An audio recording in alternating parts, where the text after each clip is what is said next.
Thank you, John, for joining us to talk about your prestigious career. It is very much appreciated.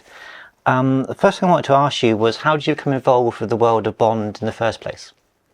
Well, strangely enough, I started as a messenger boy at Shepperton Studios in 1945, a long time ago, and I gradually progressed to becoming an assistant editor, a very junior assistant editor. And one of the other junior assistant editors was Peter Hunt, who went on to make a name for himself editing the James Bond films.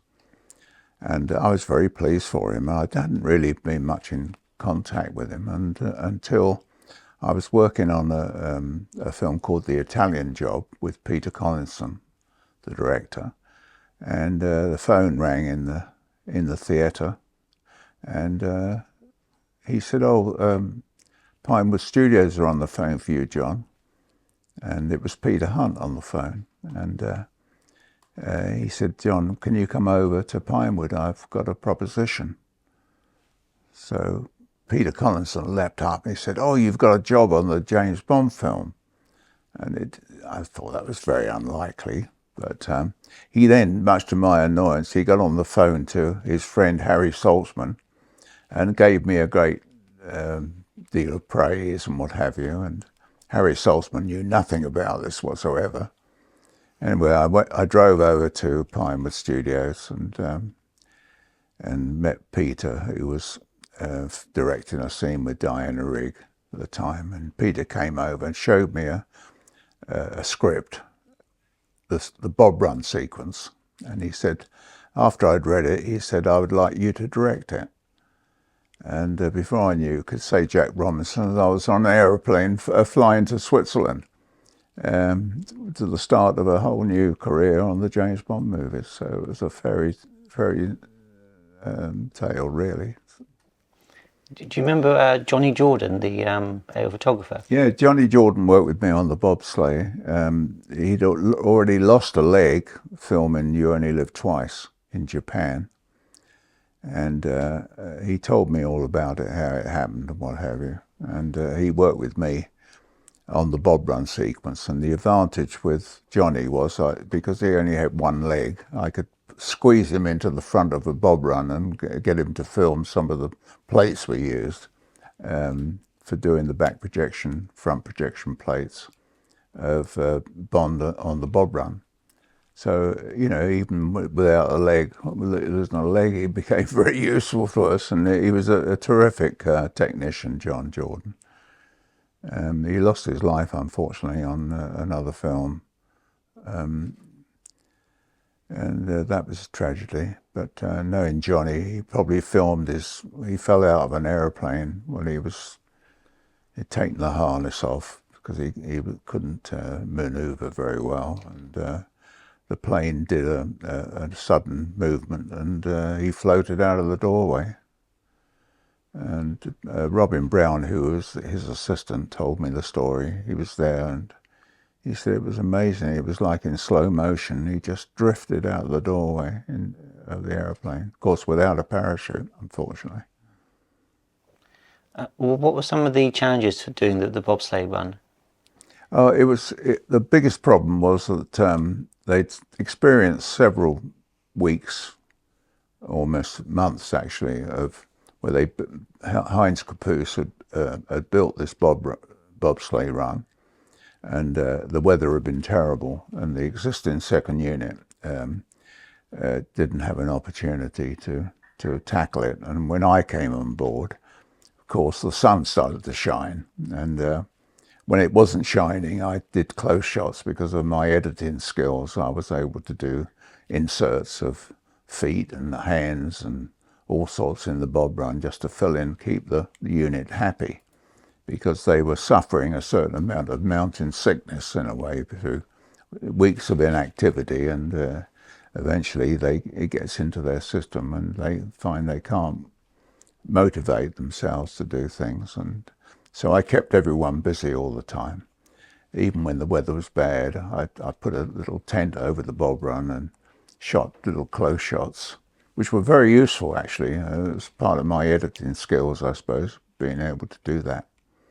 Yeah, I took about probably 3 or 4 weeks shooting the Bob Run sequence, and did shots of the main actors as well as all the doubles. I had two members of the Swiss World Bobsleigh team doubling for Bond and Blofeld, and yeah, it was a very interesting experience, and we got the sequence done, and it stands up today. It's a very good scene, I must say. Oh yeah, I think it's one of the highlights of the Yeah. film.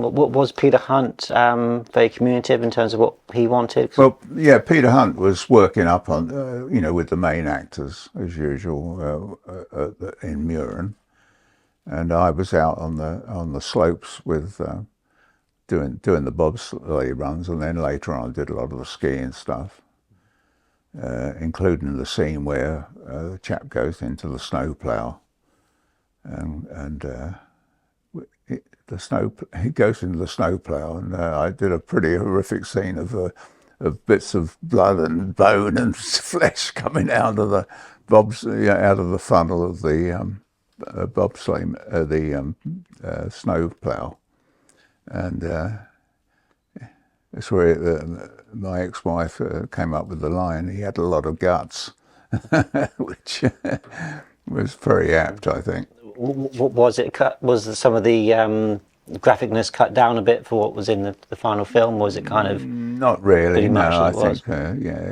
it was done with humour and tongue in cheek, as you do with Bond films. So I think it's acceptable.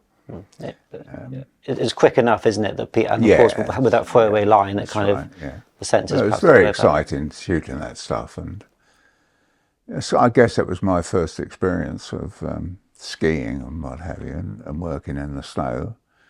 And after that film, I became known as the ski director, even though I couldn't really ski. But I used to be carried along by these ski experts, and I used to ride on the back of their skis. And yeah, I was very young then, and I was very adaptable. A lot of help from these guys; they were really expert. And what was Peter Hunt like as a person? Oh, Peter was charming. He was a very, very good editor, very good film editor. And as I said, I'd known him for so many years, and I'd rather lost track of him, but I was very pleased with his success on the Bond films. And he played a major part in their success. Together, him and Terence Young were the originators of, I think they did three or four films, early films, and they were all created a sensation. Peter Hunt told me that Guy Hamilton came in afterwards as well, and Peter said that to Terence Young, when he did Dr. No, Terence was very unsure how the public would react to the very first film on the James Bond series. He was very apprehensive, and he said the audience at the first screening in Leicester Square at the Odeon, Terence Young was at the back of the auditorium gauging the reaction of the crowd. He said, and when they started laughing, he got very upset about it. He thought they were laughing at the film rather than with the film, and he left the theatre. And Peter said he had to telephone in the evening and tell him of the great success that everyone was raving about, this new type of humour, this tongue-in-cheek. And when you think about it, it was the start of the tongue-in-cheek humour. And but I don't think they really knew what they had, quite honestly, at the beginning with that film. And of course, they developed it further, and the films got better and better as they went on. They were very revolutionary, the first few films, as you say, and particularly with the editing style that Peter Hunt almost sort of broke some of the editing rules in terms of cutting on action. So I suppose editors from that point on may have felt a bit freer to do. So he probably changed a lot of how films were edited. It was a kind of abbreviated style of editing, you know, if it didn't grab you, if it was boring, cut it out. So he developed this sort of style, a nod towards the door, and he's walking down the corridor. It was kind of unheard of in those days. You know, we were all, the British films were a little bit pedestrian generally. In that sense, they used to be slowed up by the mechanics of it in a way, but he broke all the rules, and it worked. Jumping forward a little bit to Superman, so 1977, you did second unit work on that film. How did you end up on Superman? Well, I came back from location in Africa, I think it was, and the telephone was ringing as I opened the front door, and it was Richard Donner ringing from Pinewood Studios on Superman. He said, "Can you come over and see me?" I just dumped my luggage in the hallway and got in a car, drove to Pinewood, and went in to the office, meet Richard Donner. And he was busy in there, and he stopped doing whatever he was doing, talking that, and he welcomed me. I'd never met him before. And he said, I'm in a bit of trouble in Canada with some of the shooting. I've got a bit behind. I've got to be back here when I should be in Canada doing the other shooting. I'd like you, he said, I'd like you to come out there and take over from me so I can get back to Pinewood to shoot some scenes with one of the other main actors. So he said, I've seen some of the stuff you've been doing, the second unit work, and, would you be interested? Dick was a very charming man. He was a lot of fun. He didn't take life too seriously at all. And so I was very happy to do it. So I went out and I worked alongside him in Canada, and then he returned back and left me to carry on doing the petrol station, which blows up during the earthquake, and the earthquake sequence I had to do. And I had already had his unit there, and I worked with his unit for about another 4 weeks or 5 weeks, shooting various material that he left behind. Margot Kidder was one of the actress that I inherited from Dick, and she was charming.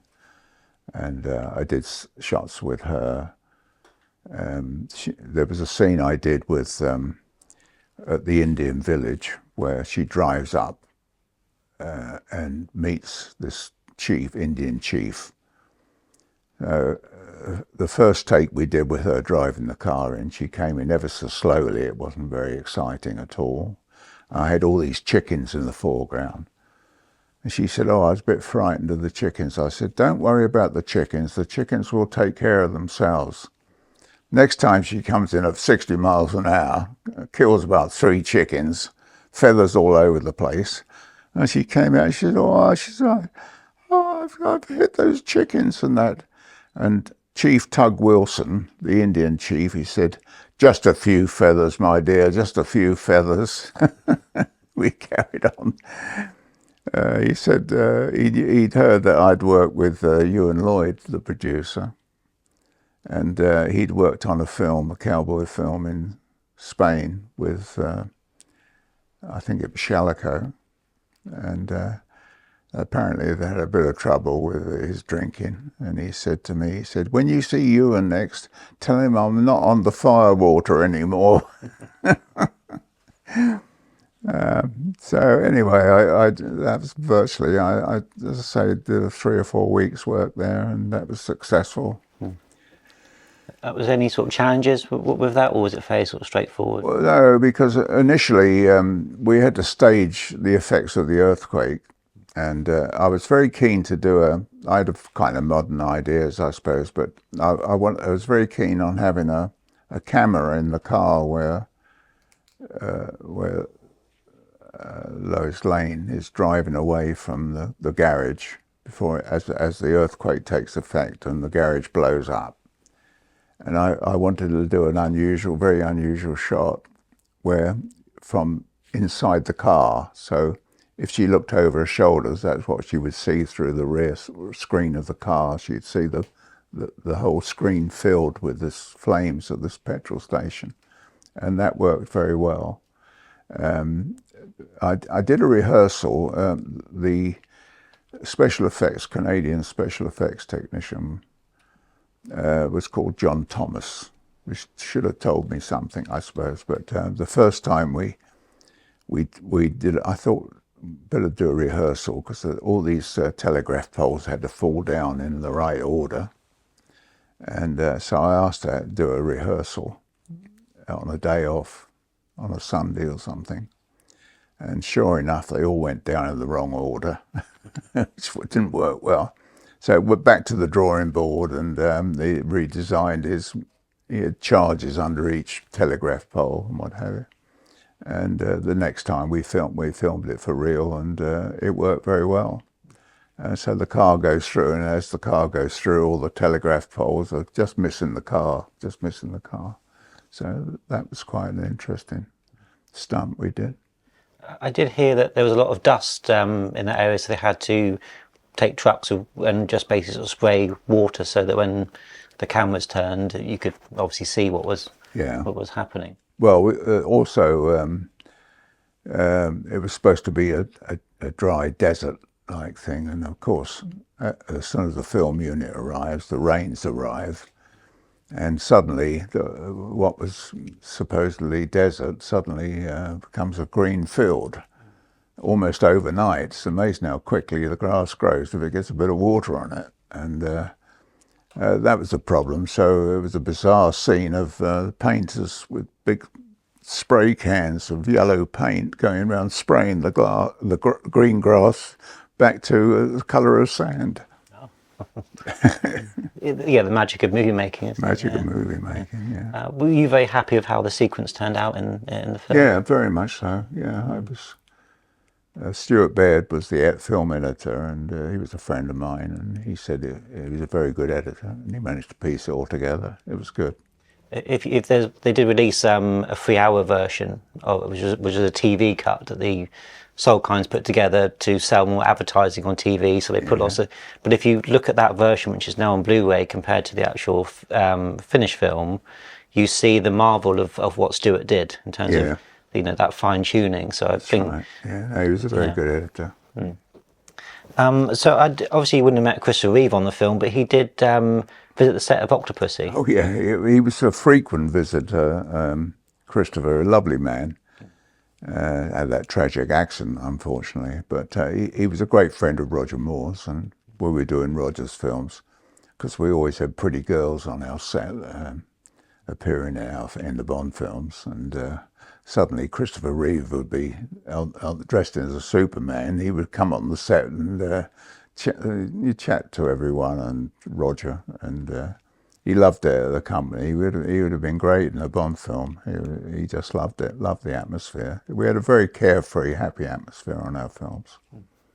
There was a rumour that Christopher Reeve was made up in clown makeup, and he was in the actual circus scene, but I don't know if that's true or not. Well, no, I can't remember that, I must say, but it's unlikely. I just want to touch on Moonraker. So, of course, the opening scene with the free fall fight is probably one of the best opening sequences of Bond to this day. What was it like, sort of, when you heard the idea, and then sort of trying to think of the mechanics of how you might sort of do this? Yeah, it came up, the idea that Bond gets pushed out of an aeroplane without a parachute after a fight with Jaws, and he has to dive down. The pilot's already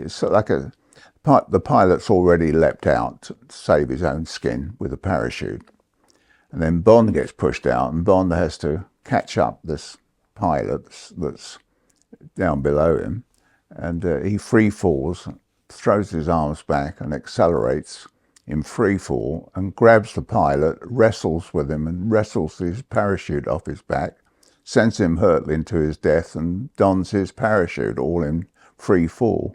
It's quite a strong order. And B.J. Worth was head of the US Olympic team parachute jump. They did the jump at Seoul, I think it was. And he was very clever guy at doing that. So we used to rehearse it on the ground, just little 2-second segments, rehearse that part, then we go off to 7,500 feet, and then they would formate, jump out the aircraft, formate, and just do a 2-second section, which I'd storyboarded previously. Never really attempted to do more than that because the ground's coming up at an alarming rate of knots, and so you have very little time. And Jake Lombard was a fantastic double for Roger, and we could get away with almost close shots of him. And when you're in free fall, everything sort of shudders slightly, so it helps to get the impression that it's the real James Bond, not the double. So that was amazing. I used him on several films to double for Roger, doing stunt work. He's a very clever guy. Randy DeLuca was the cameraman, and he had a helmet camera with a specially designed camera, which Michael Wilson, our producer, had found in a French camera shop, anamorphic lens. And it held a very small amount of film. You probably had about 10 or 20, 30 seconds of actual filming. So you had to be getting the position and then give a thumbs up and then film a 2-second segment of this sequence. And it took me about 3 weeks. In California we shot this because of the weather, good weather, blue skies and what have you. And we went to a little known airfield in California, and these guys were really, they were self-styled ski bums really, but they were amazing at parachuting, doing all kinds of stunts, and I used them in a lot of films after that. They told me the story about it, inspired me to write something in one of the other films.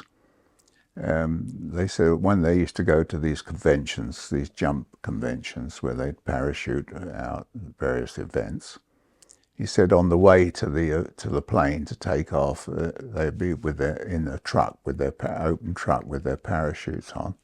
He said, as a gag, they'd lean forward and pull the chutes, and the guys would hurtle out the back of the truck, which gave, if you look at Octopussy, you'll see that's how Bond manages to evade his guards, by doing that very thing. And that was inspired what B.J. Worth told me recounting one of his stories. I suppose ideas like that happen very organically, sort of somebody tells you a story and you They think, do, and it lodges in your memory, and you think to yourself, wow, what a reckless thing to do. But on the other hand, it came in very, very useful, and it worked very well in the film. If you see Octopussy, there's some good stuff in there. Because of course the mini jet in the opening of Octopussy, I think, was originally planned for Moonraker, so certain sort of things get recycled. Yeah, that was true. That I know discussing with Peter Lamont about trying to think of the stunt, and he said to me, he said, well, he said, we got three full-scale models of the Beatty jet, which is a small jet aircraft. He said, we built them for Moonraker, and then they were never used in the film. So he said, they're in the workshop. So I went and had a look at them, and that's what gave rise to the whole idea of that opening sequence. I understand that the parachute scene for Moonraker was done way in advance of principal photography, just in case it was not possible. Was there ever kind of any other ideas you or Michael Wilson might have thought of as an alternative? That was a pretty common way we used to work. I mean, I remember on Spy Who Loved Me, I was commissioned to go to Canada rather, to shoot the ski parachute jump from Mount Asgard, where Bond skis off the mountain to escape his pursuers, and apparently hurtling to his death. And of course he opens a parachute and parachutes down to safety, a Union Jack parachute, no less. And that was a great success, and was probably the reason why Cubby Broccoli chose me as the director of For Your Eyes Only. because it was his favourite sequence, and it was a great success. What, take one? That's all we ever had a chance to do. Take one. So at the end of the Moonraker sequence, George crashes through the circus tent. Would you have anything to do with that sort of side of it, or that? Well, we had to find a way to end the sequence with Bond surviving. Yeah, it seemed to be a good way to end the sequence. I didn't think it was a particularly great ending, but it kind of, the excitement was in the actual aerial sequence, really. So it was just an excuse to end it, really. Yeah, it was a nice thing seeing George crash through and then cut into the titles. And I think it was Jaws, wasn't it? That crashed through? Yeah, George crashes through and then it cuts the titles. But I think it was shot of him emerging and sort of straightening his tie a bit like he did. Yeah, that's right. In That Spy, was pretty traditional, wasn't it, with the Bond films? Did you enjoy working in Paris? Because I think it's quite a different way of working. Yeah, we had a very good relationship with the mayor in Paris. We had great cooperation.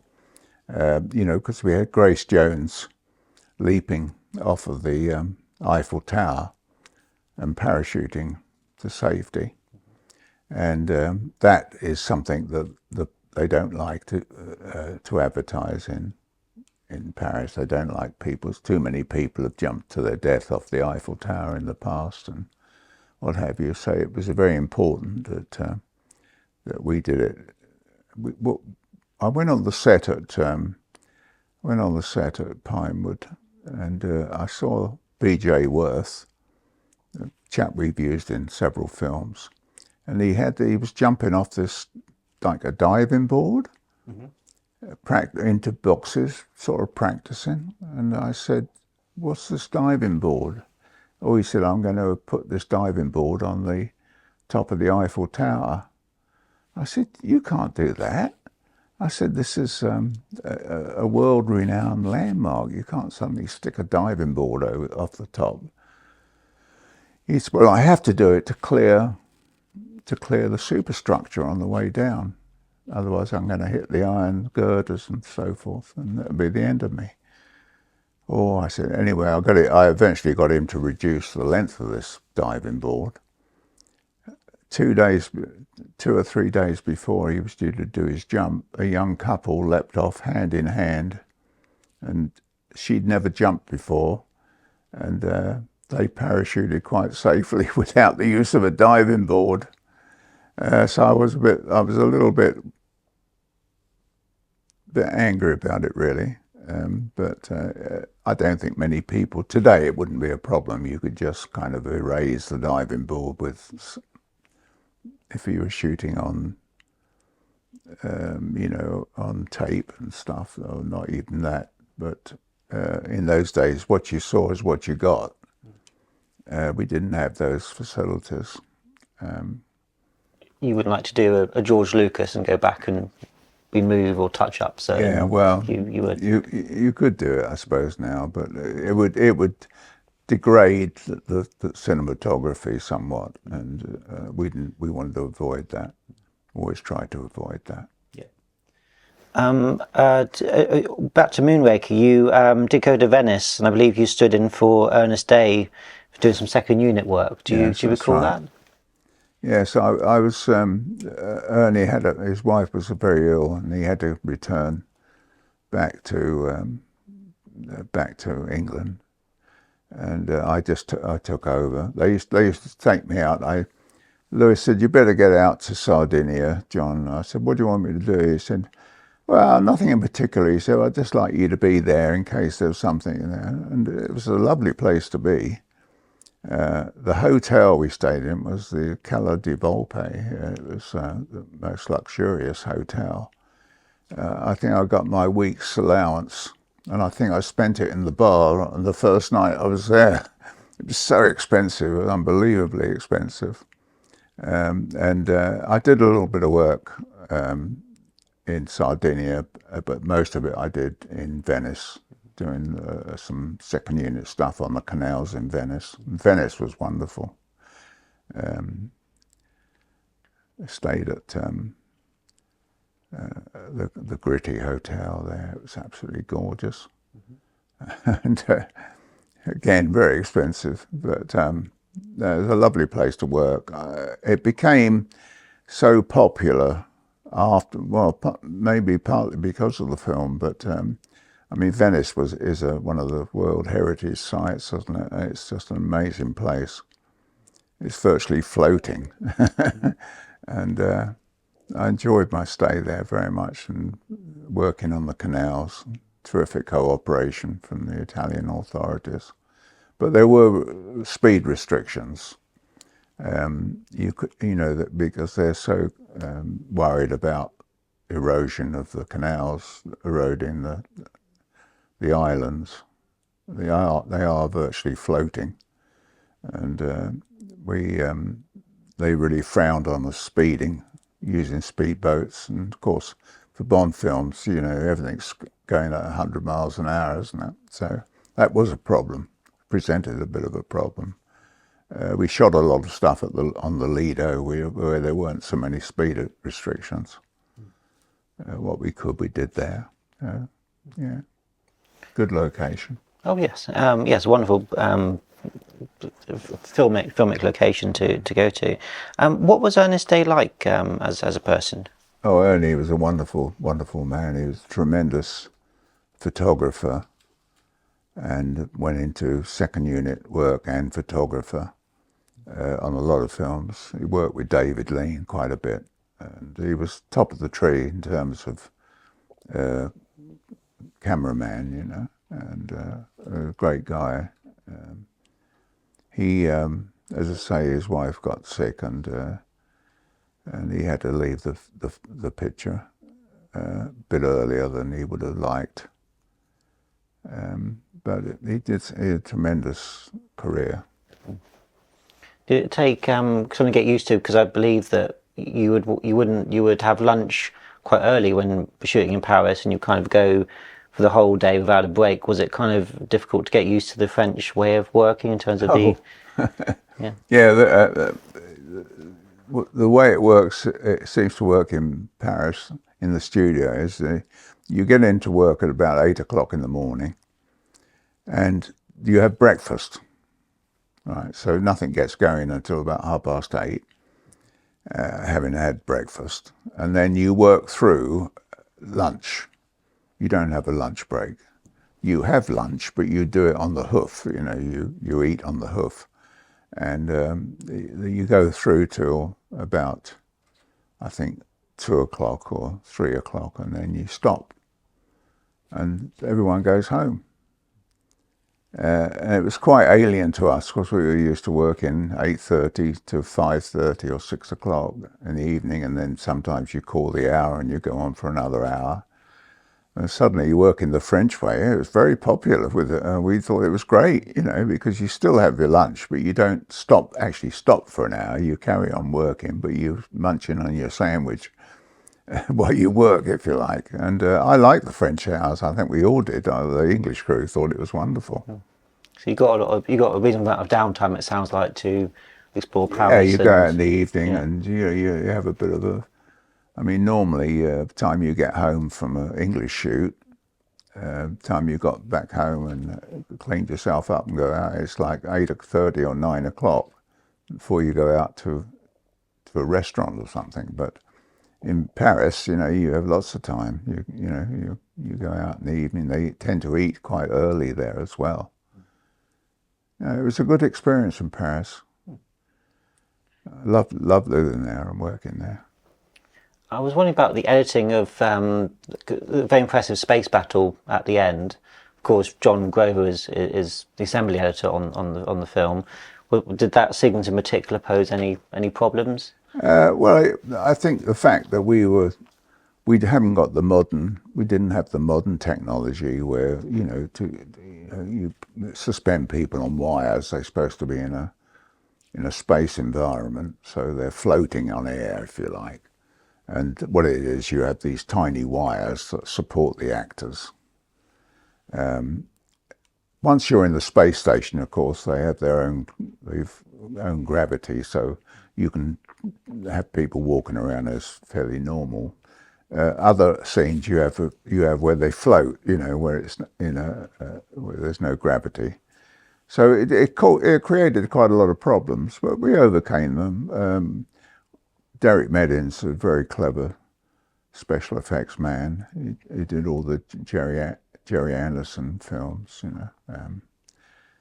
and he was very clever at doing that.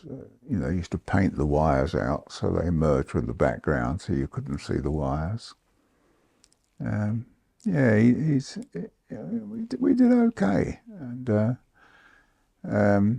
it was a challenge, but it was fun.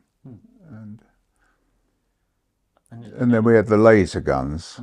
We had the laser guns, of course, which we had to.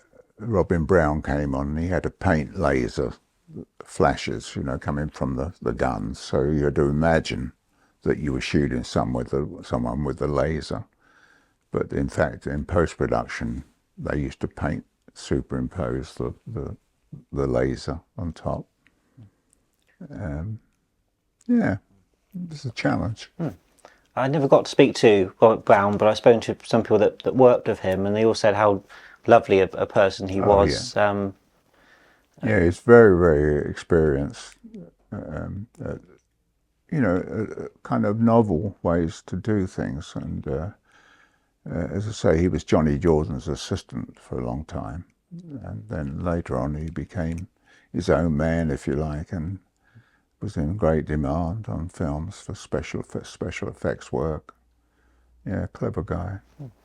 Is there anything else on Moonraker you'd like to mention before we move on? Well, I think that's about covers it, as far as I can see. I mean, it was a very interesting film, Moonraker, in a lot of ways. I edited the film. Yeah, it was a kind of a turning point in a way in the Bond films. I think we'd gone as far as we could go with the space adventure, and I think we were very keen to get James Bond back to Earth, I think, after Moonraker. Although it made quite a lot of money, we felt that the Bond's place was on Earth. Yeah, needed to go in another direction, yeah. Sort of thing. I know when I talked to John Grover, he said one of the challenges of Moonraker was the sheer amount of footage to go through.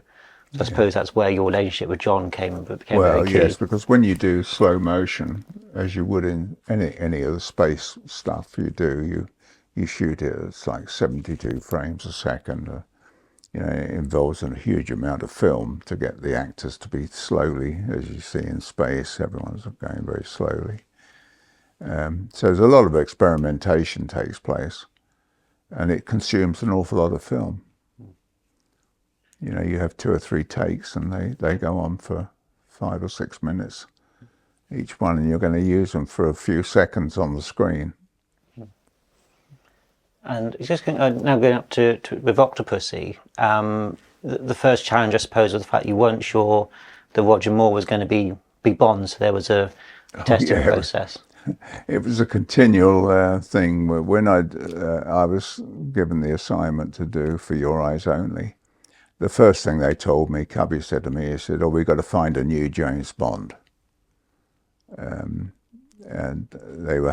Roger was asking for too much money, and there was a bit of a discussion, and we decided, or Cubby said he was going to look for a new James Bond.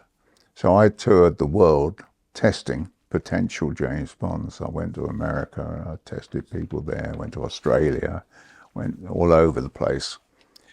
Testing potential Bonds, but what I didn't realize was it was a little bit of a game between Roger and Cubby Broccoli basically about money.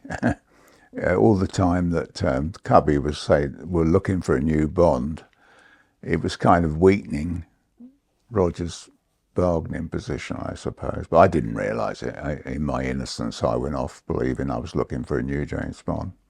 And we tested some very interesting people, but at the end of the day, Roger, thank goodness, came back on as Bond, which was a huge bonus for me as a first-time director, to have the incumbent Bond taking the leading role. And Roger was a joy to work with. I mean, he was such fun and very professional. Behind all the fun, there was he was very keen to put in a good performance. So we used to allow about 20 minutes a day for his gags and all that, and that was well worth it to keep the humour of the unit up. And because we'd shoot for 6 months, which is a long time. And Roger at that time was he was a tax exile in Switzerland. So we used to try and juggle the schedule to give him get him away on Friday early, and try and avoid shooting on him on Monday morning. So give him time to get back from Switzerland at the weekends, because he was counting his days out. You can't blame him for that. But we did try and help him as much as we could. Is there any practical jokes or just humorous situation with Roger that you can repeat on the camera? Most of them are pretty censorable, but no, he was. It was every day. It was one gag after another. I mean, I remember when we went to France, the French initially couldn't get used to our humour. And they do have good humour in France. Slightly different, but it's there. And they watched us playing around all the time. And I remember we were doing a scene where Roger's out on the spaceship, and he's playing a scene with Lois Charles, looking out of this tube, transparent tube, looking out into space. It was something or the other, and a French prop man had his face painted green, and he was seen outside the window, cleaning the window, right in the middle of the scene. And so they engaged in the British humour, and we had a great relationship with the French crew. We worked really well together. With Octopussy, of course, you had the rival Bond, Never Say Never Again, with Sean Connery in the role, that coming out the same year. Was there a sense of we've got to really up the game for this one, or kind of being a bit wary of that competition? Well, funny enough, we were shooting actually at the very same time. They were at Elstree and we were at Pinewood. And I remember one day their rushes came to us by mistake. And I was good as gold. I didn't look at them. I didn't do anything. We even paid for the car to take the rushes over to Elstree. But the labs got mixed up with the James Bond film and took it to Pinewood instead of Elstree. But I knew the editor very well, and I knew a lot of the crew on Never Say Never. And there was a good feeling between us. There was no animosity at all. And when the films came out, I don't think their film was as good as ours, as good as Octopussy, but and they avoided a head-to-head confrontation. They delayed their showing of their film until Christmas. I think we came out in July, I think. So I think they realised they were up against the originals. So it must have been quite gratifying that your film was the more successful of the two. Yeah. I mean, I suppose there was a lot of litigation, a lot of lawsuits and things which occupied Cubby Broccoli quite a lot. A lot of costs involved as well. But anyway, both films did okay, but we did better. So was Cubby Broccoli around much for Octopussy, because was he sort of dealing with some complications because of the Never Say Never Again, or was it kind of? He was around. He was getting quite old, Cubby, at that age, and he had very bad emphysema. So there were times when it was more manifested itself a bit later on when we were in Mexico. We had to fly him back to Los Angeles because he couldn't breathe, because Mexico City is full of dust and, you know, it's a very polluted atmosphere. And poor cubby suffered badly, he couldn't breathe. So we had to fly him out, fly him home for, you know, for quite a while. We were also talking about Senator Vernon Messenger in our chat earlier, and when I spoke to Vernon, he said when he did the License to Kill tanker chase, when some of the bullets hit the back of the tanker, he edited the sound so it was the James Bond theme. That's true. I think Vernon and Colin Miller had a bit of tongue-in-cheek humour. With the bullets ricocheting, they actually, if you listen to it next time you see the film, you'll hear the James Bond theme in bullet hits. Very clever, and but it shows you the way that the humour on the Bond film spread to every department. Really, everyone enjoyed what they did, and yeah, the tanker chase was one of the most protracted action sequences, something I designed with the tankers. It was kind of my idea of, and sketched it all out, and Arthur Worcester went and shot most of it. I did everything with the actors, but all the other stuff, Arthur Worcester, who was a very clever second unit director, cameraman, he did the bulk of the work on that. And we used Corky Thornoff in the aeroplane, as usual. We had to have one scene where the leading lady had to be at the controls of the aeroplane. And the aeroplane was hovering, was going along. She was flying, actually. And it was supposed to be under control, but she opened up the accelerator on the engine, and it started to take off, which caused a moment of panic. We were saying, "He's back on the accelerator, he's back." No, we had a wonderful crew on that, and a wonderful cast. Two of the prettiest girls we ever had on Bonds. And of course, you had Paul Weston doing the body burn as Sanchez. Of course, originally being stunt coordinator, I believe he wasn't originally going to be doing that, but I think somebody else kind of got cold feet, so Paul stepped in. I think. I know that it was quite a dangerous stunt because it was a complete body burn, and what that means is that they covered him with petroleum jelly. And set light to him, so he has an undersuit, if you like, which is kind of flame proof, but it's still very hot, and you only do it for a short time before you have to get the fire extinguishers and put the flames out. And it was a very, very dangerous stunt, and Paul Weston, a great stunt man, and he was very pleased, I think, when we said cut. Yes.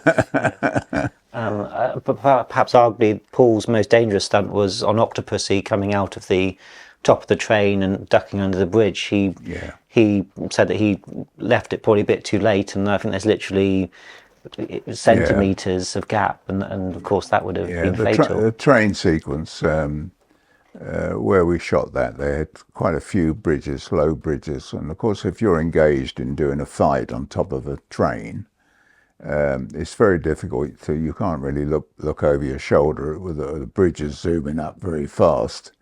So you had to sort of take all kinds of precautions to make sure you ducked low. Otherwise you get walloped by the bridge. It's curtains, I'm afraid. So we put in as many safety things as we could. Martin Grace, the stuntman, got badly hurt. He was hanging on the side of the train for a scene, and the train went past the point that we intended to operate, and Arthur was shooting from a helicopter above. And of course it's not an exact science, and they exceeded the safety zone, if you like, It went into uncharted territory, and there was a pipe sticking out, which had been left there, and unfortunately Martin was hanging on the side of the train and hit the pipe in the groin, and he did himself some serious injury. Very, very strong man. He managed to hang on to the train till it stopped, and we rushed him to hospital, and took him several weeks to recover. We all went to see him. Roger went to see him in hospital, and he was quite cheerful. And yeah, in fact, strangely enough, he got killed in California riding a bicycle, fell off a bicycle, and he got some kind of sepsis or something and died.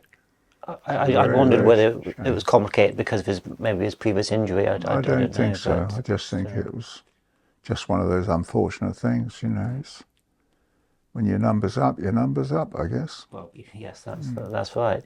And of course, very gratifying to get Martin back on the View to a Kill, and he's on the Golden Gate Bridge and doing stuff like that. He made a recovery, and of course, you know, we used Martin whenever we could. He was such a great stunt man, and he did a lot of good stuff for us. When you were developing the story for Octopussy, of course, George MacDonald Fraser was doing. Did you meet George? Oh yes, very much, right from the inception, really. I remember meeting him, and he came out to California, and we were in Cubby's office, and he came in early, very keen to get started. You know, about 8:30 or so. And about 9:30, Cubby came in with his lawyers. They were having this litigation problem. And he more or less just said a brief hello, and they disappeared in the inner office and left George and I sort of throwing ideas around, if you like, what we were going to do with the screenplay. And they spent all day in the office. We didn't have a meeting at all with with Cubby and Michael Wilson. They were too busy with the lawyers. So George and I just thrashed some ideas out, and we did what we could. But eventually, I think George left the writing at a certain stage, and Michael took over. And I think it might have been it might have been a case then when there was a strike, with the writers' strike. So Richard Maybaum couldn't come back in. But George was really nice, very full of ideas, liked his books very much, and he was a very, very nice person. Oh, good. So you enjoyed working in India? Was that? Oh yeah, it was great. Yeah. It's a great place to film. I mean, too many people, that's the problem. I mean, you'd ask for 250 crowd, and you'd have about 5,000 people would turn up. And I always remember Dougie Noakes, a production accountant, he's clutching the bag to pay off the 250 extras, and suddenly he's got every Tom, Dick and Harry is coming there looking for his payoff, So we finished up having to pay them anyway. But I always remember seeing Dougie being chased by a whole crowd of Indian people. Yeah. He's clutching his briefcase with the money in it and running for his life. I know one of the more controversial titles as films go. Octopussy. And I know that Roger took delight making interviewers uncomfortable with the title. Did he? Yeah. Did you think it was Well, it came up. Yeah. You see, it was an original Fleming title. And we always argued that was the reason we wanted to use it. And it had sexual connotations, apparently. According to the guys at MGM, they wanted us to change the title. And we refused. Cubby at the end stuck to his guns and refused to change the title, which I'm glad he did. It's a wonderful title. And what's like working in Berlin? Of course, at that it was time. Good. Berlin was very good because it was a very exciting time because there was the Berlin Wall was up at that time, and we pitched our big top for the circus right on the wall, on the Berlin Wall. And I was up I had a camera crane on the wall where actually, if you look at the film, you'll see it was showing all the fortifications, the no man's land on the other side of the wall, on the Russian side of the wall, if you like. You see that, and then you pan across and you see the circus tent and what have you. You come inside the circus tent, and then there's the chase that apparently goes on in that part of the world as well. So in Berlin, it was all very exciting there at the time. There was a tremendous atmosphere. I remember doing a scene at the at Checkpoint Charlie with Roger, and Roger has to go as though he's going into East Germany. And I had visions of Roger being arrested in the middle of our shoot and imprisoned in East Berlin. So he had to sort of appear to go into East Berlin, but only go so far, then dodge back again into West Berlin.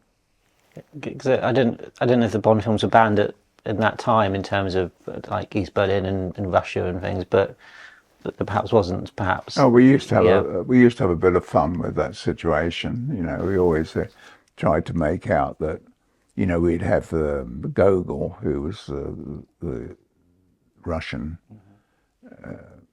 foreign minister or whatever he was.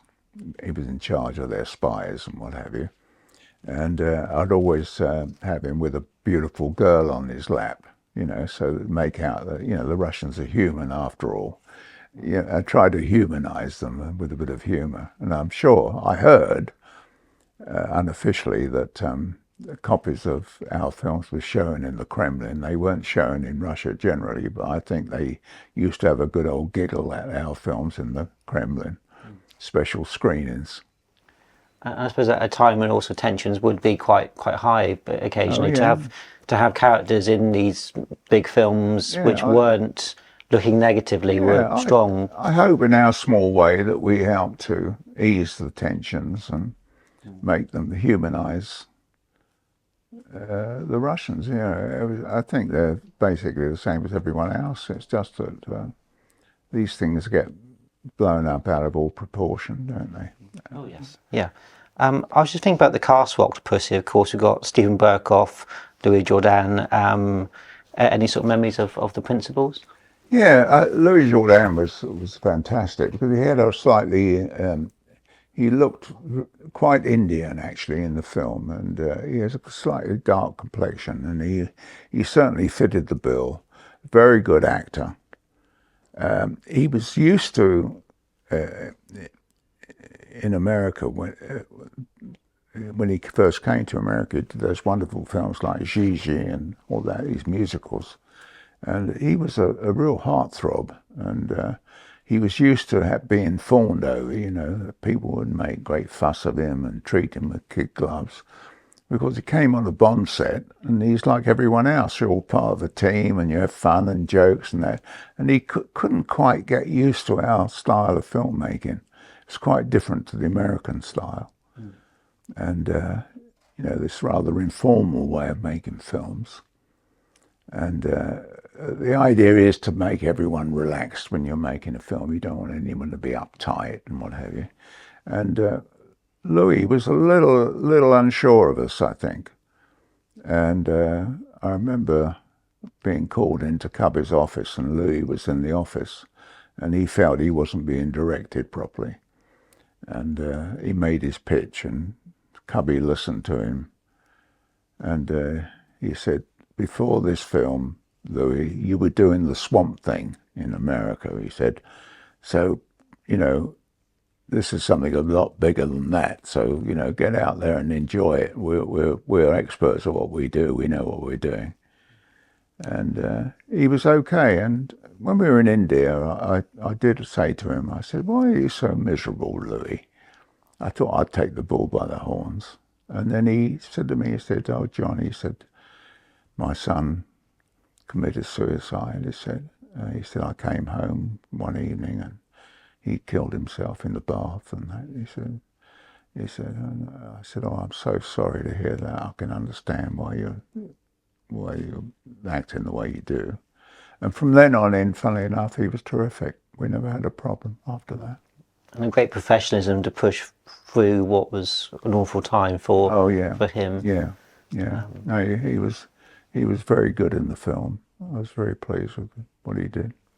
Stephen Burkoff has quite a memorable role in the film, and he's known as being quite a serious actor. Sort Did that kind of yeah, Stephen, I'd gone up to see his one-man show in town. Barbara took me up to see him, and I was very impressed with him. And he had that rather mad streak about him.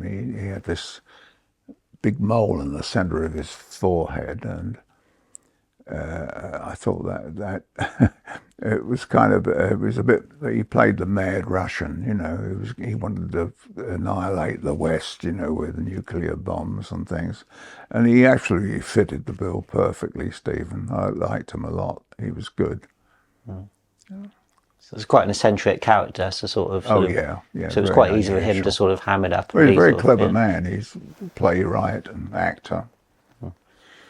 I was wondering about the climax for the film, which of course was supposed to be outside Kamal Khan's palace, but of course that's Pinewood, November, very cold. Of course you've got the circus girls dressed in very little. Was that quite difficult to shoot? Took a while to do that? Yeah, well, some of it we did in India, but we had also the 007 stage, which is a huge stage. So we recreated a lot of the main fort where the action takes place on the 007 stage, and we used cranes and also a lot of room there. It's a wonderful stage to work on, and but the only problem we found was that because of all the heat from the lamps, the girls were wearing skimpy costumes because we're in a tropical country, and they got these tiny bikinis on and things, and suddenly it's like a rainstorm happens, and what was happening was the heat was rising and condensing on the roof of the stage, and it gathered and then it dropped as showers, and suddenly it's like a tropical storm taking place, and all these poor girls are getting soaked to the skin, literally. I know I spoke to you, but before you said that Octopussy was probably your favourite Bond film. Well, what makes it so special in your eyes? Well, it's got everything you could ever wish for, really. I mean, it's a real boy's own adventure. It's got steam trains. It's got animals of the circus. You know, we had elephants on the 007 stage. I always remember we brought a whole troop of elephants in from Germany to perform some of the stunts and that. And it was just you know, a crowd of about 250 children and that watching the circus and things. And the bomb was hidden in a gun that shoots the guy out of the cannon. It shoots him out of the cannon. He lands in a net. Freddie the Fearless, and that was fun to do. And Eddie, I'm trying to think of his name. Richard Graydon. Great. Eddie Dickie Graydon. Dickie Graydon. Yeah. It was fantastic. He was a very small stature. He was absolutely perfect for the part. And as soon as we dreamt up this cannon stunt, straight away in my mind I thought of Dickie Graydon, and he came down, and the costumers fitted him up in an outfit. And I looked at it, I said, no, that's not right. He's got to have gossamer wings. So we stuffed him in the cannon and arranged for him to be, well, we shot something out, but it wasn't Dickie, but he did a stunt when he lands into the net. But he was terrific in the part, and he really lived up to it. That was fun. So all in all, the circus thing was great. Yeah, it's good film. I just wanted to wrap up our lovely chat with just touching on A View to a Kill. We mentioned about the unauthorised jump of the couple off the Eiffel Tower, but of course you also had one of BJ's team doing an unauthorised jump. Yeah. So that must have complicated things. I wasn't very pleased about that at all, and I let BJ know without any doubt that you don't do that as professionals. You know, you don't jeopardise. It did cause a few problems, but what I love about that film, View to a Kill, was the San Francisco scene, with the scene on the Golden Gate Bridge, and that is such a good scene. And we actually, I think I explained to you, we did arrive in San Francisco when the airship was working for Fujifilm, and we sneaked up on the bridge one day. Well, we got some camera equipment in. It was Barbara Broccoli and I carrying camera lenses in cases and that for Arthur Worcester to photograph the Fuji blimp. And we were lucky because it was backlit, and when it's backlit, you can't see Fuji on the thing. So we filmed some stuff with the actual Fuji blimp with the bridge in foreground, which were invaluable. Just a couple of shots, but it sells the idea. And then we recreated on the Pinewood backlot 3 bridges, different sizes, sections of bridges, and then also a piece in the studio as well. So we had about 4 bridges, parts of the bridge. And it was like a jigsaw puzzle, but it all went together seamlessly. And there's some wonderful stuff on the bridge. It's an incredible bridge. And the sense of depth you get when you look down and you see 2 rows of 3 lines of traffic going across underneath, and beneath that a ship suddenly passes through. It gives you such a feeling. And there's a lift goes up in the 2 towers that hold the suspension. There's when you get it looks like a little bit of like a lace almost going across that's holding the bridge up. Well, actually, when you go up on this 2-man elevator and you come out at the top and you walk on the top cable, it's about 6 feet in diameter. It looks like it's about a foot wide when you see it from the ground. But so I went out there and I worked out that we were able to actually do some of the stunt work, which we did. We got Paul Weston, I think, and performing the stunts up there. They had to do a very limited fight, and we did the rest in the studio at Pinewood. But some remarkable stuff there, and it all went together seamlessly. And all the stuff with the airship being tied, somehow it gets caught up with the bridge, and there's a bit of a tug of war goes on. And it's very, very effective cinematography. Yeah, the stuff with, I think, one of the 2 on the top was Martin Grace was doing some of the fight. I can't remember the name of the other stuntman that was doing but I believe you couldn't throw punches, or you had to be quite limited in what you could do. You had to be careful, yeah. I mean, you know, it was just,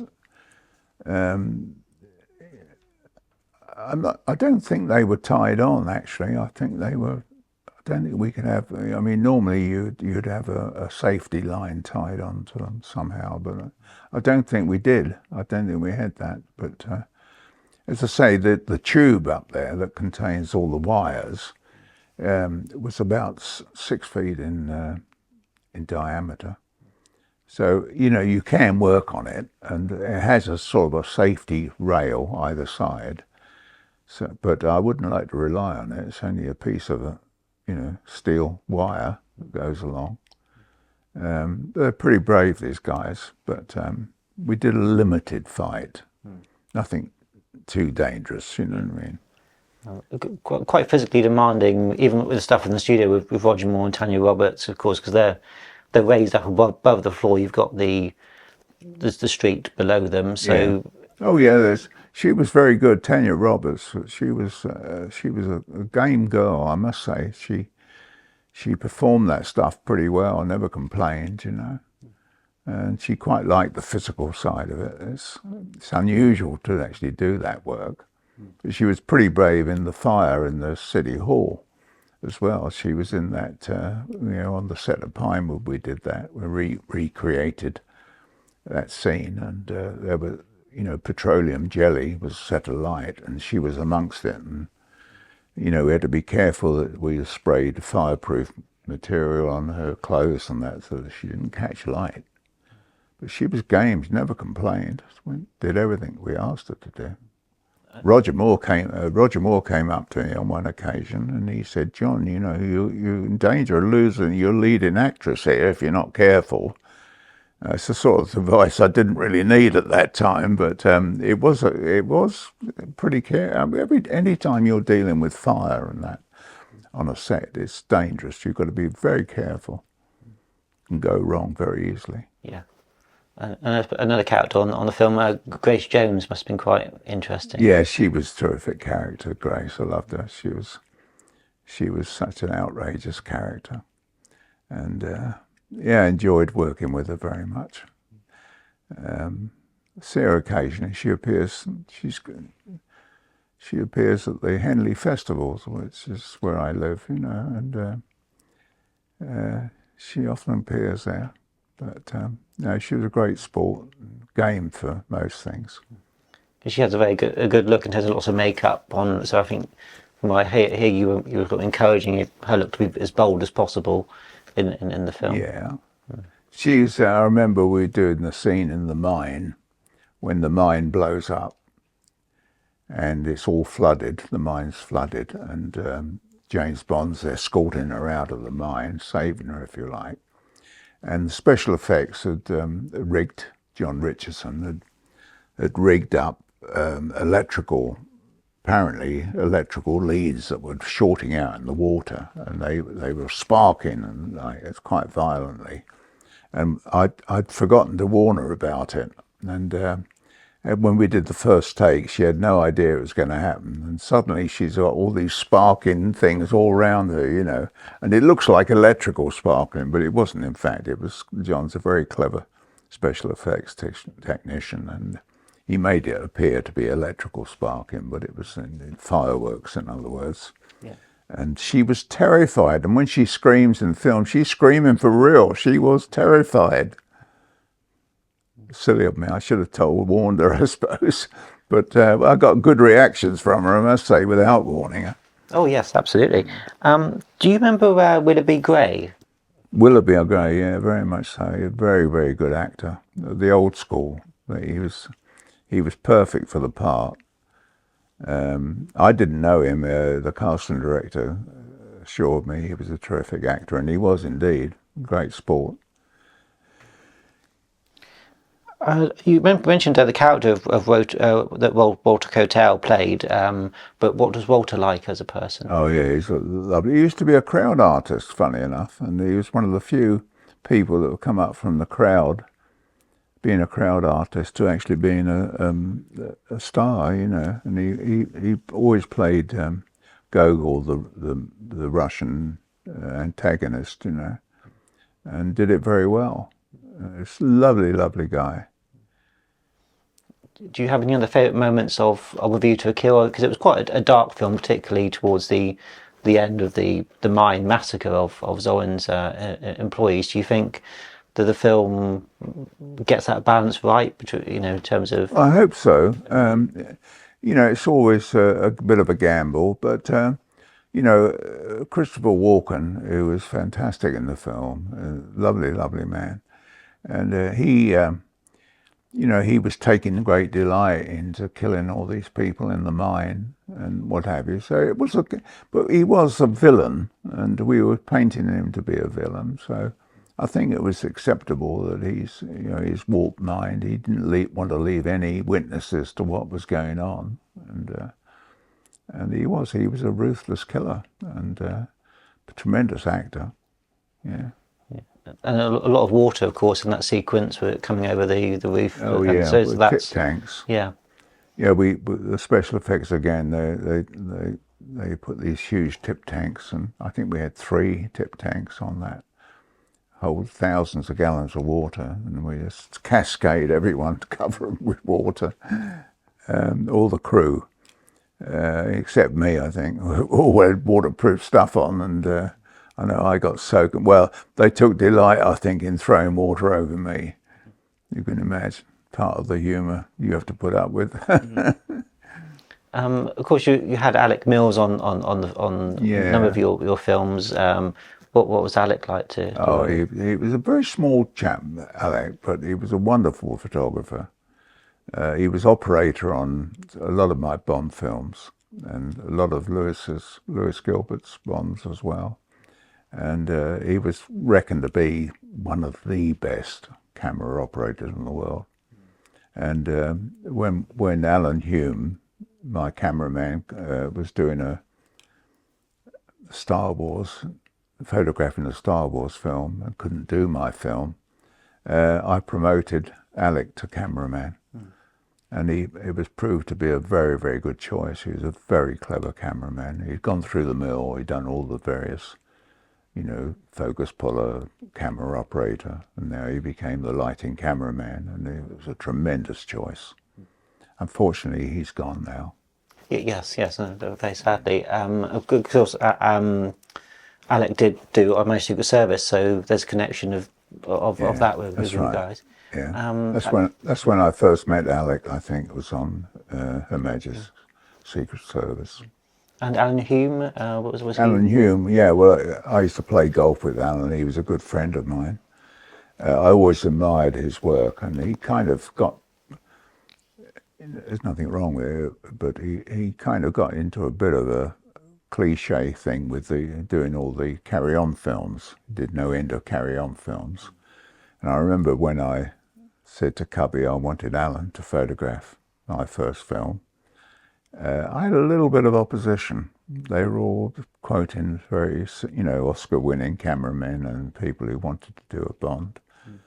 And I dug my heels in, and I persevered, and in the end he came round. He was very good, Cubby. He if you fought hard enough, he would let you have your own way. And I wanted to use Alan. I loved his style of photography and also his attitude. Nothing was too much trouble. It was no pretentiousness. You used to find that with some cameramen. They were very pretentious about what they did. But he was very fast, which I liked. I liked to work fast. And I knew he was good, very good. And he was a pal, So you mentioned your pace of work. In terms of coverage, would you sort of, was this where your editing career came in, that you would be economical in terms of what you would cover because you knew what might end up? Yeah, I hope so. I mean, you obviously have to, the style of editing, you have to cover it. You've got to do your wide shots, your mid shots, your close shots. It's all time consuming, but we didn't use multiple cameras very much. We only used them on stunt work. If you had a particular stunt, we'd use maybe 3 cameras, 2 or 3 cameras. But generally, most of the shooting was single camera. Because the argument being there's only one correct place to be to photograph an actor. And once you have another camera, you compromise. You know what I mean? So that was the theory anyway. But anything with stunts, involves stunts, things you can only do once, then you would be silly if you didn't have 3 cameras churning away. So John, you hold the record of directing the most Bond films, 5 Bonds, and I doubt that will ever be beaten because, of course, the gaps get bigger and bigger. They do. Did you always, knowing when you went into For Your Eyes Only, that you wanted to do a few, or was it just by accident?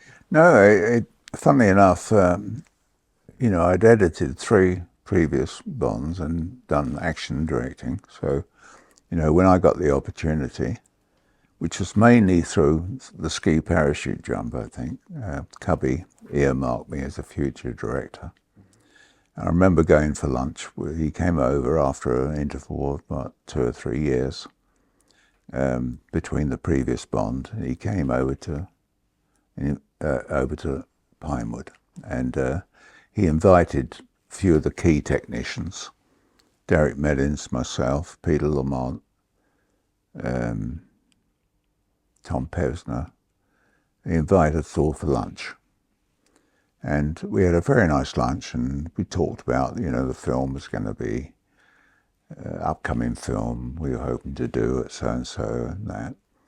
And Derek Meddins, he said, "Who's going to direct it?" And Cubby said, "Oh, I don't know, it might be Lewis, it might be Guy, it might be this, it might be that." He quoted a few names and that. And Derek said, "Well, what about me?" Not me, but Derek. And there was a kind of a bit of a nervous giggle, embarrassed giggle went round the room. And I think Derek was half serious, I think, quite honestly.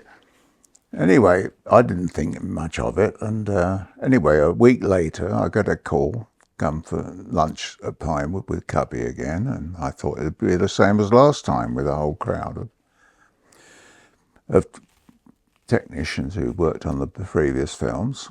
And when I got there, it was Cubby, his wife, Dana, Michael Wilson, and myself, just the four of us. And we had a very nice lunch. I thought it was a bit odd. And he said, after we'd had lunch, he said, "Would you come back to the office?" So I went and washed my hands, and I went back to the office, and the four of them were sitting there in his office. And I sat down. I thought something's odd going on here. And he said, what would you say to directing the next James Bond film? Well, I think my heart stopped. He said, "Well, if you need time to think about it." I said, no, I don't need any time to think about it. I mean, it was a dream come true. Because if I was going to get a chance to direct a film, Bond film was right up my street. I was sort of, I love working on those films, big adventure films. And he said that the big problem is now we've got to find a new James Bond. Well, luckily for me, we went on to do 3 more films with Roger, who was a great asset. I mean, he knew the ropes, and he's such a likeable person, so cooperative. So it was good stuff. And you've done lots of films with Roger, of course, The Wild Geese. And, yeah, that's right. As an editor and second unit director, funny enough, we were kind of rivals, because I was working on Danger Man with Patrick McGowan years ago, and we were kind of rivals with The Saint. And we didn't really meet, but once we started, once we started working together, I think I did 7 films consecutively with Roger. As you mentioned, Danger Man, Patrick McGowan, was that a good series too? Oh yeah, yeah, he was terrific, yeah. Patrick. He would have made a great Bond, but he didn't like kissing women on screen. So Bond wasn't he wasn't really interested. He was approached, but he wasn't that interested. Because I know particularly on The Prisoner, could be a bit difficult. Did that ever translate in terms of your... I didn't work on The Prisoner, unfortunately. But Danger Man, he wasn't kind of ever problematic, or... No, he was very cooperative, yeah. And a very good technician. He was very brusque. I mean, you wouldn't take any liberties with Patrick. But he was very good. He was very handsome, very good actor. You mentioned your TV work. You did Man in a Suitcase. Yeah. Directing and second unit. I directed an episode of Man in a Suitcase. Sidney Cole gave me an opportunity. I went 2 days over schedule. So he never asked me again. Did you like working TV? Because of course that's so quick and... Yeah, it's a good training ground. I was mainly editing. I was supervising editor on that. I used to run the show, and in the evening, all the directors would meet in Sidney Cole's office to have drinks in the evening, discuss the progress of the work and the series and so forth. And Charlie Crichton used to like a drop, and they used to, have pour the whiskey and drink in the evening. And I said to Sidney Cole, I said, who supplies all the whiskey then? He said, oh, Lou Grade. He said, yeah, the studio supply the cabinet, and Lou Grade supplies the whiskey. Speaking of Lou Grade, he did do the Persuaders TV series, which I know you didn't work on, but they did do some feature films where they put 2 episodes together. That's right. And I checked the credits of one of them, and you are credited as editing. So I think maybe they asked you just to sort of splice the two. Honestly, I don't think I worked on the Persuaders at all. But I think it was just it was years after the show had finished, and they cleverly thought, well, we can put 2 episodes together because Roger was doing Bonds, so they thought, well, we can make some money in foreign markets. I don't know why they gave me a credit. I'm sure. Yeah. I didn't realise that. Yeah, but I suppose occasionally you might have been asked if you found Pinewood as a favoured work on something. Yeah, probably. Yeah. But if Roger wanted something, for me, I would do anything for him. He was a great guy. He was very good to me. And did you like working at, was Pinewood very special, say, compared to working at Elstree? I was loved it Pinewood, yeah. Something special about I was practically born at Shepperton Studios. I was there as the messenger boy, 14. And it was always like my second home, if you like, Shepperton. But then I eventually moved to Pinewood, because Pinewood changed. It became what we call a four-waller. At one time it was all ranked films, but then it was open to everyone to come and rent space there, and it opened up. And there were a lot of permanent employees there, like the sound department there. It was a very good sound department. But they still had that kind of attitude about being insular, because they had been protected for so long. And I can remember having a few skirmishes with the sound department occasionally, while they were in this changeover period, going from being a four-waller, originally being part of the Rank Empire, and they had to adapt to the times. Things were changing, and I remember on occasion I had a run-in with the head of the re-recording department, the dubbing department, and I said, if you can't do it in the time schedule, because I worked out a schedule because we had a very tight finishing schedule, and I gave it to them, and he tore it up and stamped and threw chairs around and got very upset. And he later on came in my office, and I said, well, look, if you can't do it, I'll do half the film at Twickenham and half here. It's going to have to be done somehow for this. It has to be done for the date that we had. So, you have to find solutions. But once we sorted that out, everything was fine. We were talking off camera earlier about how much filmmaking has changed. If you were going into filmmaking now, would you want to, and do you think you would have had the career that? No, I think my day is done. I think modern technology has come in, and it's a different thing now. It's. I would say that, like any old chap, the fun days are over. So it would be very different going into the business now as opposed to. Yeah, we kind of, for instance, we did For Your Eyes Only.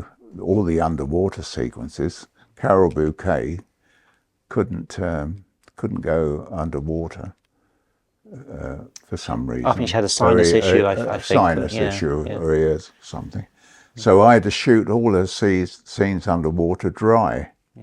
Now it sounds crazy, doesn't it? But Derek Meddins, very clever Derek Meddins, he said, "Oh, we'll put the bubbles in afterwards. So if you shoot the scene and have a piece of graph paper and mark where their mouths are on this piece of paper, I will produce bubbles to come up So it would look, and we shoot at slow motion. So we shot at sort of like, you know, maybe 60 frames a second or even 75 frames a second, which is like 3 times slower to give the feeling of inertia underwater.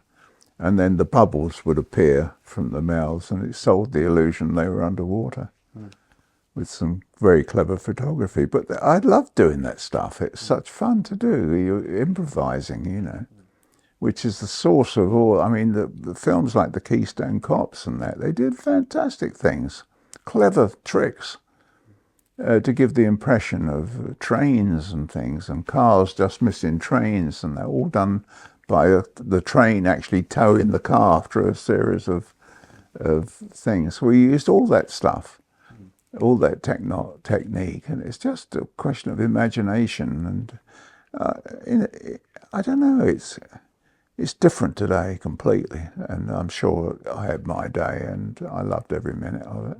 Oh, that's wonderful. I think that the innovation that you were describing perhaps doesn't exist because of now of all the computers and things, and I think perhaps the art suffers for that. Maybe, yeah. I mean, it'll all change again. You know, we haven't even got into the 3-dimensional stuff.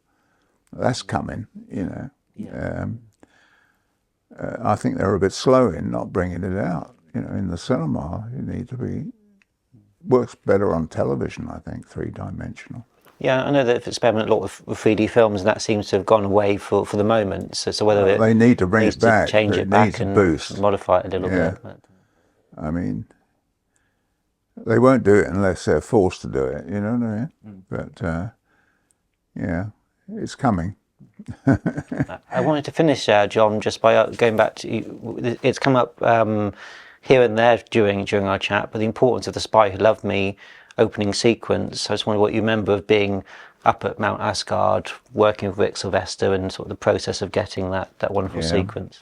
Well, it was the first shot we did on that film, Spy Who Loved Me, and I remember I went with a small unit with René Dupont was a producer that I knew. I'd worked with on Murphy's War, and I got hold of him, and Cubby wanted me to go out to.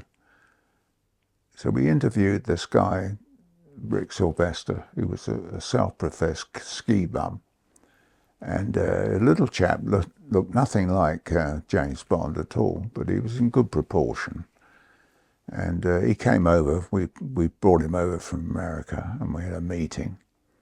And he said, "There's 2 places in the world we can shoot this scene." He said, "One's Mount Asgard on the I guess on the east coast of America, just Baffin Island in Canada, and the other place is in South America, some mountain in South America, but there were problems to that. So we decided that Canada was our best bet.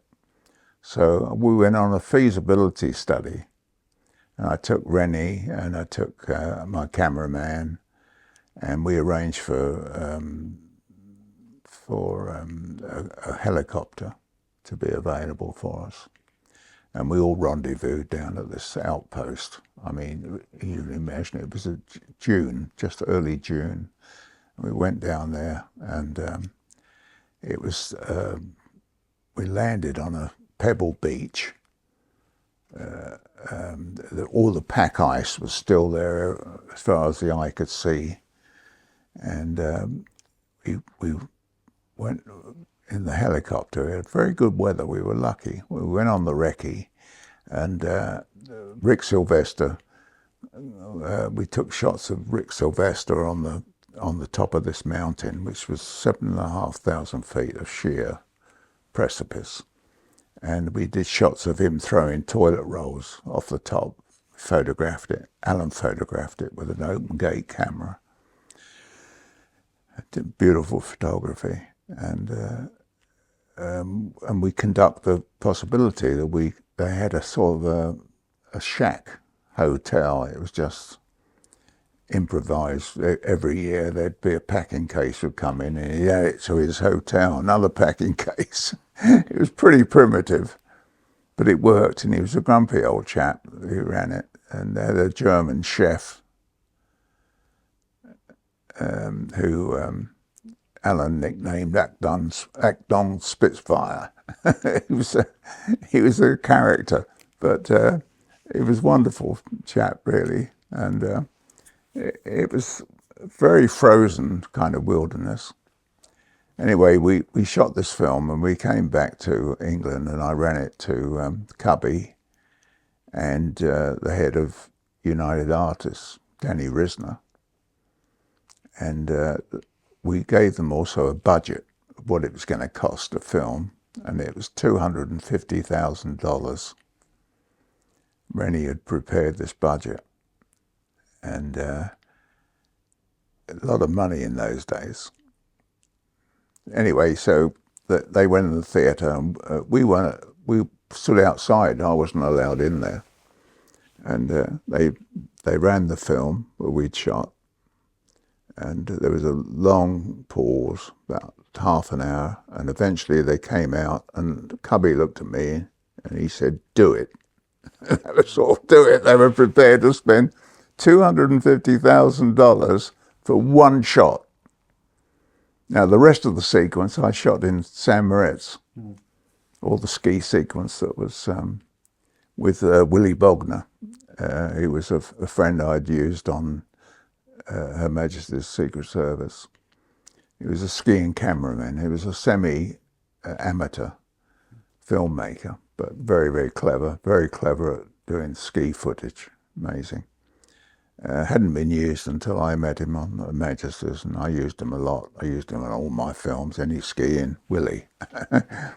But so I used, I went out there and shot the ski jump first, because without the ski jump, there was no point in doing the rest of the sequence.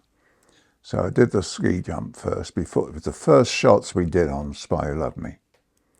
And I remember when I came back to England with the footage, we ran it for everyone. I was frightened we were going to wear the film out. And we had Prince Charles down there looking at it. We had everyone you can imagine who wanted to see this amazing footage, and it was amazing. So it was $250,000 well spent. And we probably spent another $150,000 doing the ski sequence in St. Moritz. So it's one of the most expensive pre-title sequences I've ever shot. Thank God it worked. Otherwise, you wouldn't be interviewing me now. And just to have it's one shot as well, isn't it? When he goes off the, because I think a lot of the cameras missed him. Shot. So wonderful shot. It was a fantastic sequence. Yeah. And finally, John, of your non-Bond work, what are you most proud of? Oh, I think the films I did with Ewan Lloyd. I did a Catlow, a cowboy film. Sam Wanamaker directed that. And I did another film which was Wild Geese. Mm-hmm.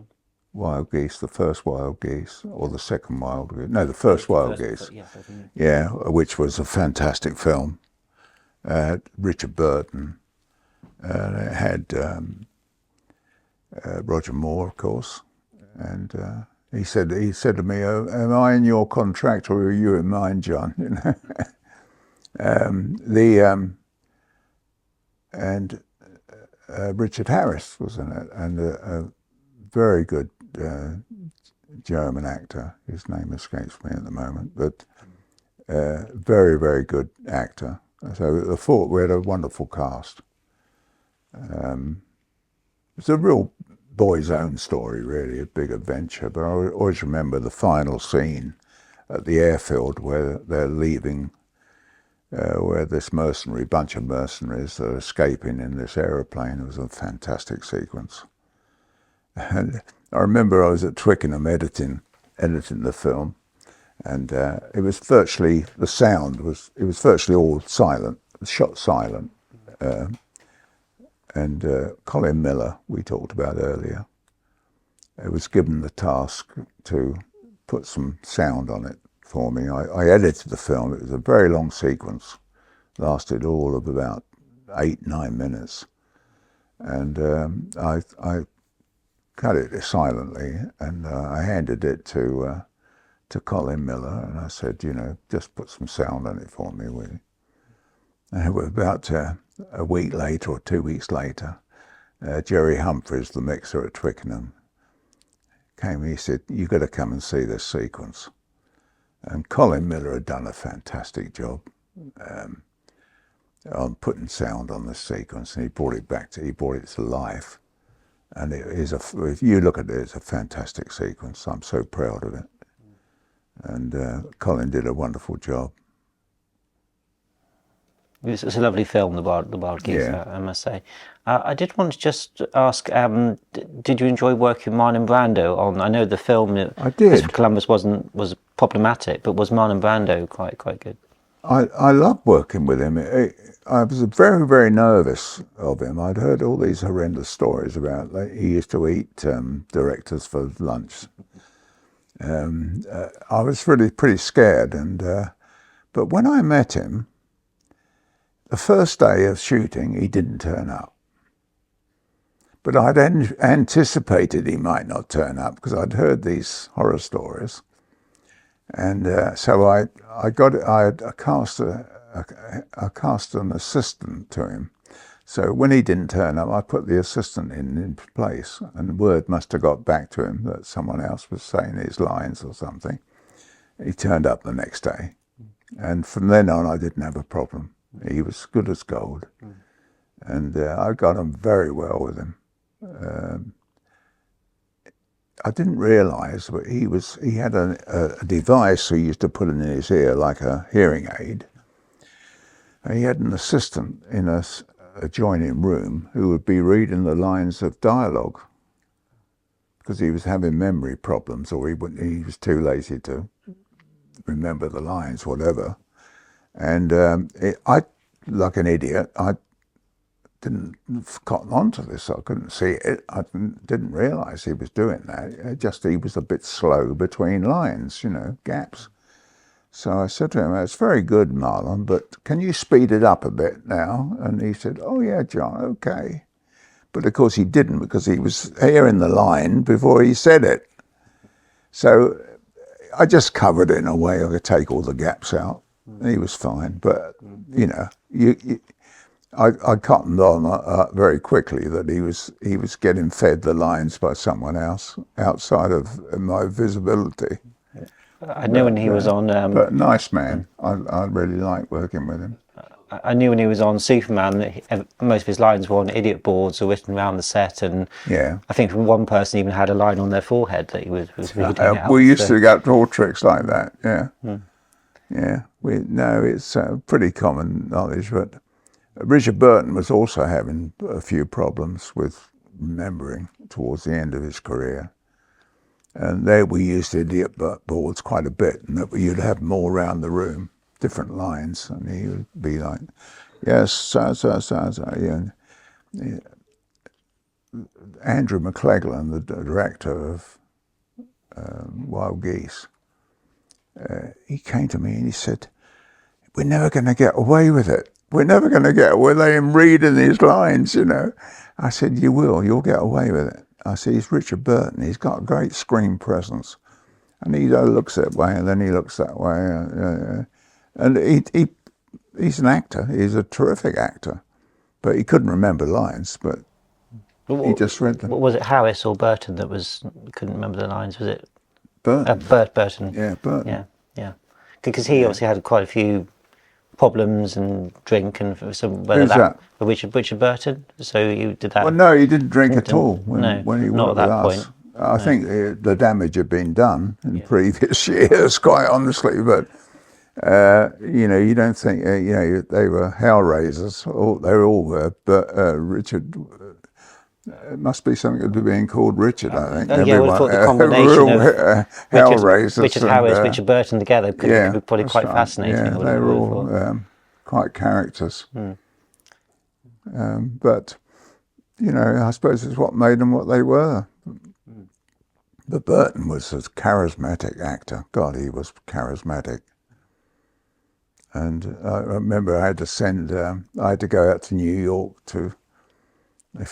Ewan Lloyd flew me out to New York to re-record some of the dialogue for that film. And it was a brief, flew into New York, raced to the studio. Burton was there, good as gold, did the lines in about an hour and a half, 2 hours, very professional.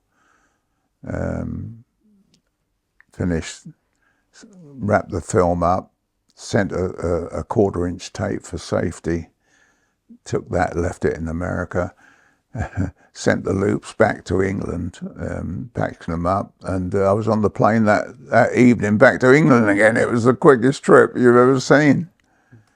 No, it was a good film, very good film. Andy McLaglen directed it, and he was used to the big John Wayne type. He had been assistant director to the famous director that did the early John Wayne films. John Ford. John Ford. Yeah. He'd been his assistant director, and he had the big canvas ideas, and it was good.